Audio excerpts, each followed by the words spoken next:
Ready for a Love Pour Over Me book reading? Hello, I'm author Denise Turney, and I'm the author of the book Love Pour Over Me. And I hope you go out and get a copy, an ebook, or print now. And visit me at Chistel, CHISTELL.com. I'm going to do a reading from Love Pour Over Me.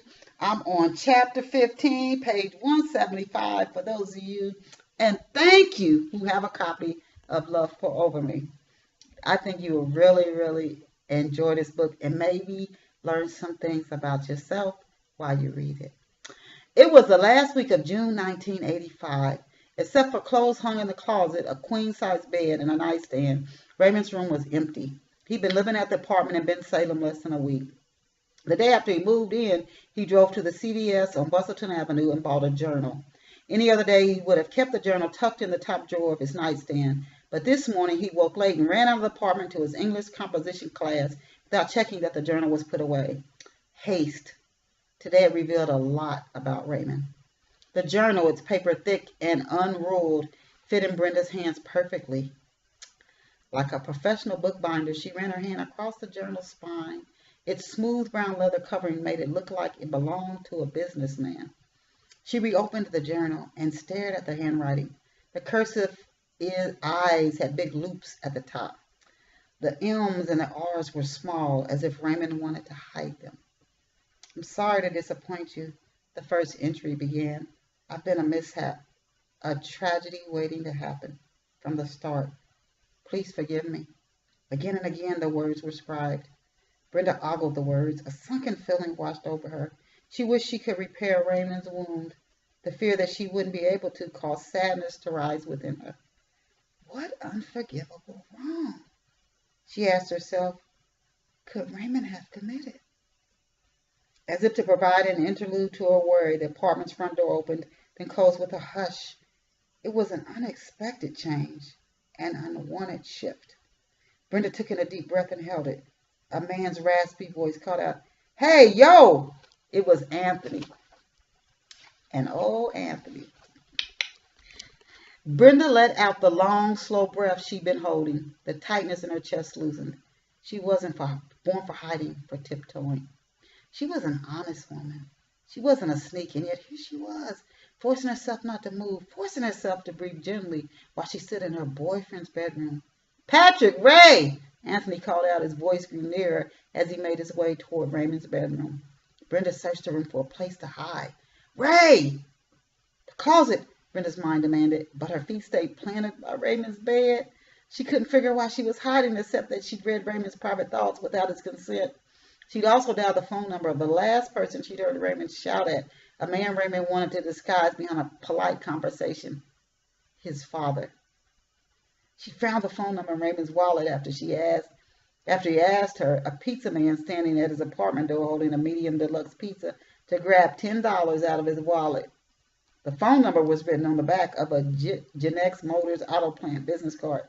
It followed the word dead. Malcolm's voice had come off gruff, uncertain when Brenda dialed the number days ago. "Who is it?" Malcolm had asked. His words sounded sleepy. They took a long time coming out of his mouth. "Who is it?" Malcolm had asked again. This time his voice was louder, mean, mixed in with the new edge in Malcolm's voice. Brenda heard sorrow, a touch of loneliness. She didn't know who the man on the other line was, not yet. But the sound of his voice made her want to flee. "Who is it?" Malcolm asked the third time, to which Brenda responded by hanging up the telephone. She never did tell Raymond that she dialed the telephone number, and here she was again, spying on the man she swore she loved. Anthony's footsteps echoed against the floor. They sounded like tom-tom drums beating in the distance. Brenda had no more time to think. She went to her toes and dashed inside the closet.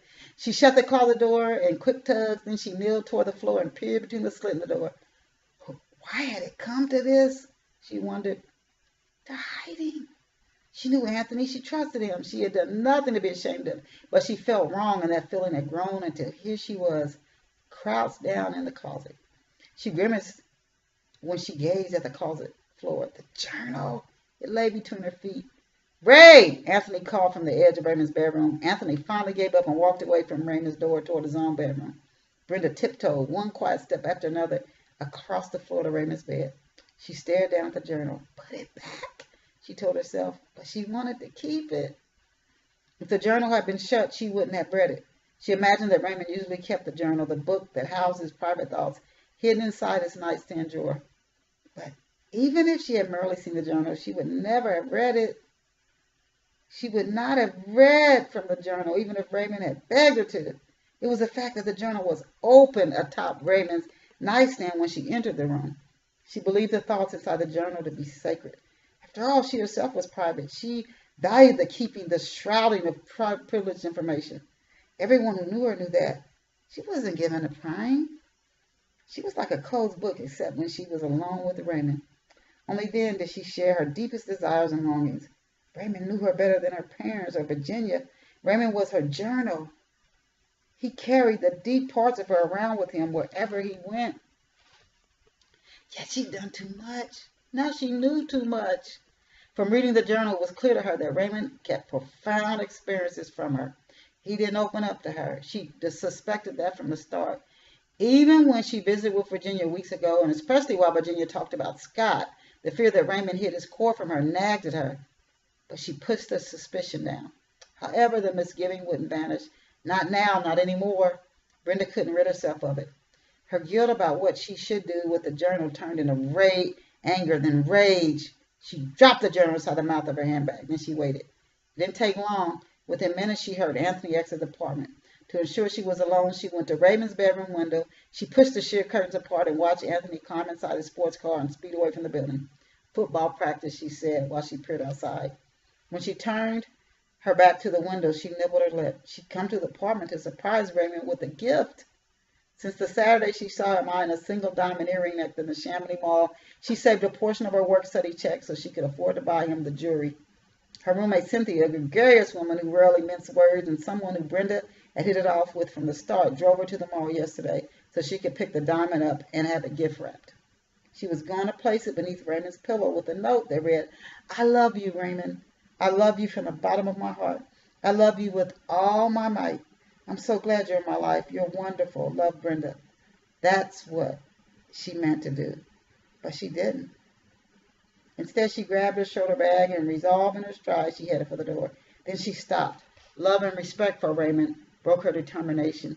She turned back and hurried around Raymond's bed and placed the journal back on the nightstand, careful to lay it just as she found it. Then she headed out of the bedroom.